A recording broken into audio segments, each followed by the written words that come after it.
साहारपड़ा फुलपहाड़ी आश्रम हॉस्टल रे पिला को दिया जाउछि निम्नमानर खाद्य। केन्दुझर जिला साहारपड़ा ब्लॉक रो फुलपहाड़ी आश्रम विद्यालय रे छात्र छात्री को निम्नमानर खाद्य दिया जाउथवा अभियोग आसीछि। निम्नमानर खाद्य दिया जाउथवा को नै संगीन अभियोग आनिछन्ति उक्त स्कूल अधीन थिबा अभिभावक एवं छात्र छात्री माने। हॉस्टेल रो परिचालन रे गुरुतर त्रुटि सह छात्री को प्रत्येक दिन पोकरा चाउल भात सहित पानिया डाली बोईतालु एवं दरसिजा आलू डाली रे कौनसी पनीपरिया न पकाई निम्नमानर खाद्य प्रदान करा गुरुतर अभियोग होईछि। स्कूल प्रधान शिक्षक व्यवहार रे छात्री माने अतिष्ठ होइतिया बेले अभिभावक माने कहिसंती दीर्घ 12 वर्ष वो स्कूल प्रधान शिक्षक भावे भोलानाथ महांत रहिलेनी। सरकार को नियम अनुसार 3 वर्ष रे किंबा अति बेसी 5 वर्ष रे जने शिक्षक अन्यत्र बदली हेबा कथा।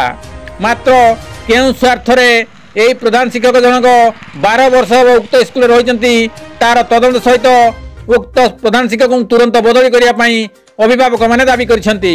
कविंद्र राउत का रिपोर्ट, केटी न्यूज।